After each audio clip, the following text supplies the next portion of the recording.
ဗုဒ္ဓအဋ္ဌိနတ္ထိဘာဝမြတ်စွာဘုရားဆိုတာတကယ်ရှိခဲ့သလားသို့မဟုတ်တကယ်မရှိခဲ့ဘူးလားသမိုင်းထောက်ထားနဲ့ရှိခဲ့သလားဆိုတာဘယ်လိုနဲ့သိနိုင်တယ်လဲဆိုဘေကုံမေးတာပေါ့နော်အဲ့တော့ဗုဒ္ဓဘာသာဝင်တွေလည်းကိုယ်မေးရင်ဘယ်လိုဖြေရမလဲဆိုတဲ့အဖြေလေးတွေကစိတ်ဝင်စားကြအောင်အကောင်းတယ်မှတ်သားနိုင်ယူကြမယုံကြည်တဲ့ပုဂ္ဂိုလ်အပဲဖြစ်စေဒီမေကုံတွေကိုမေးလာတဲ့အခါဖြေနိုင်ဖို့လိုအပ်တယ်ပေါ့ယမယကဗုဒ္ဓဘာသာမဟုတ်တဲ့ပုဂ္ဂိုလ်တွေကဒီလိုမေကုံမျိုးတွေမေးကြကြတာတွေရှိတယ်ဗုဒ္ဓဘာသာထဲမှာလည်းမယုံကြည်တဲ့ပုဂ္ဂိုလ်တွေကလည်းဒီမေကုံမျိုးတွေမေးတတ်တယ်ပေါ့အဲ့တော့မိလိမ့်နာမင်းကြီးကတော့သူကိုယ်တိုင်ကဖိဋကသုံးပုံစာပေတွေကိုနှစ်ဆက်ဆက်လေ့လာပြီးမရှင်းလင်းတဲ့အချက်တွေမေးတာတော့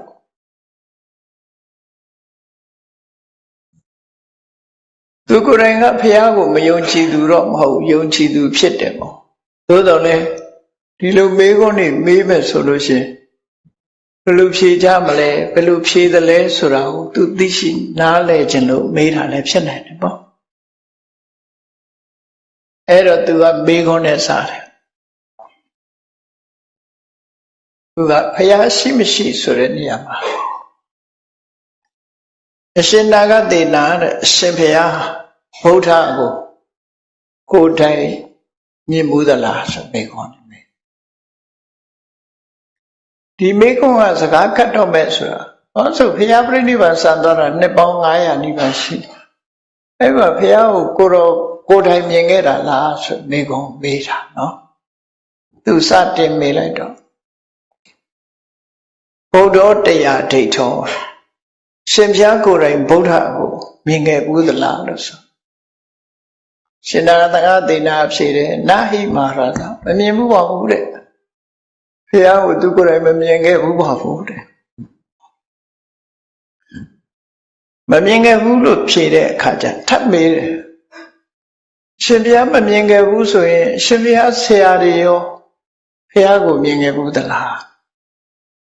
သူရဲ့ဥပိ္ပဇေဆရာတွေကလည်းဘုရားပြိဋိဘံစံပြီးမှ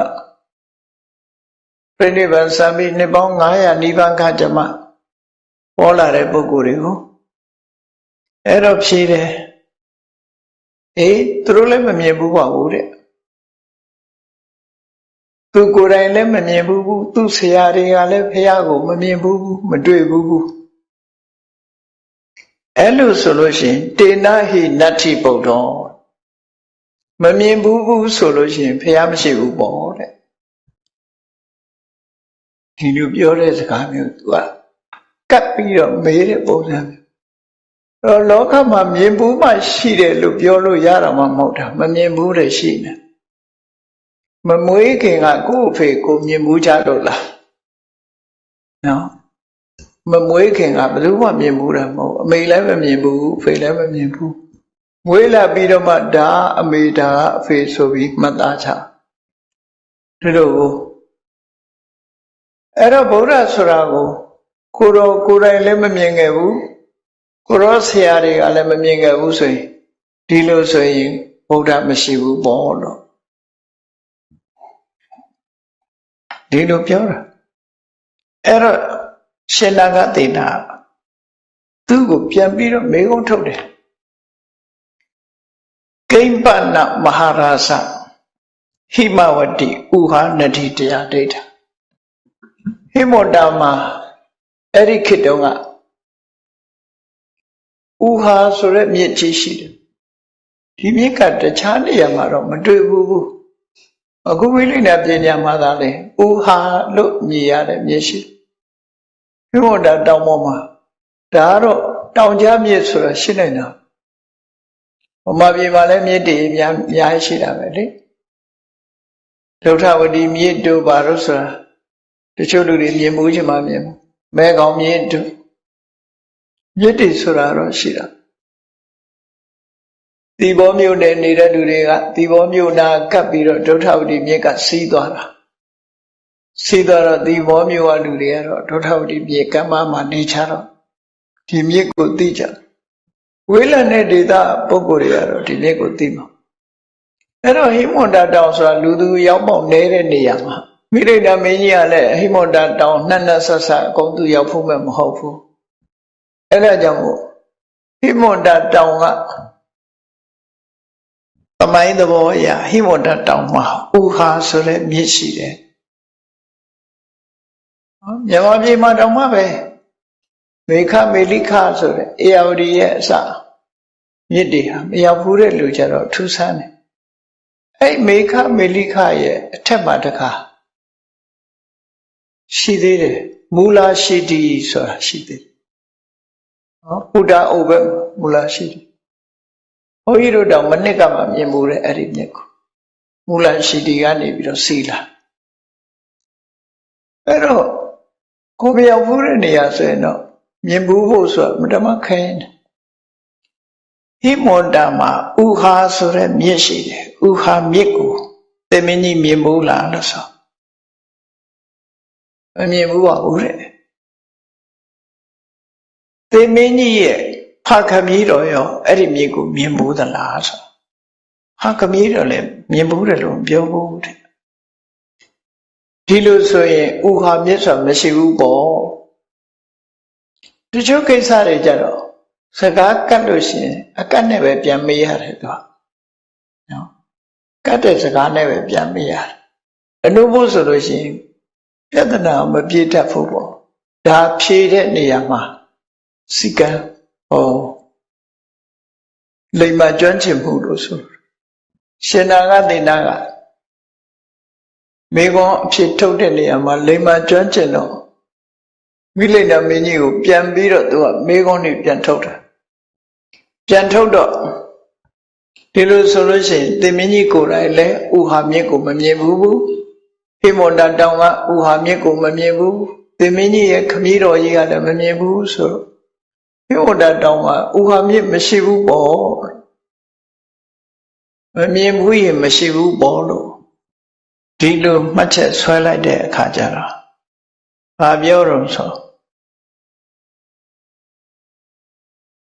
ရှိတယ်ပေါ့တဲ့အရှင်ဗျာဘာလို့လို့ဆိုရင်ဥဟာမြစ်အကြောင်းကိုရေးသားပြီးပြောဆိုထားတာတွေရှိတာကိုဥဟာမြစ်ရှိတာပေါ့တဲ့တပည့်တော်ကိုယ်တိုင်မမြင်ဘူးတော့လဲတပည့်တော်ရဲ့ခမည်းတော်ကြီးမမြင်ဘူးတော့လဲဥဟာမြစ်ဆိုတာရှိတယ်နော်မမြင်ဘူးတာမမြင်ဘူးတာနဲ့ဆိုင်မဆိုင်တာရှိမရှိကလူကအကုန်လုံးလိုက်ပြီးမြင်ရတာမြင်ဘူးတာမှမဟုတ်တာ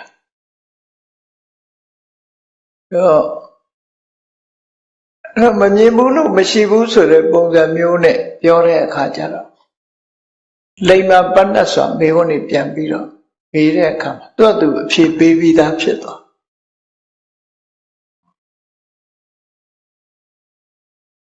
ဟိုဟာမြစ်ဆိုတာရှိတယ်ဆိုတော့ရှင်နာဂတိနာဒီအတိုင်းပဲပေါ့တဲ့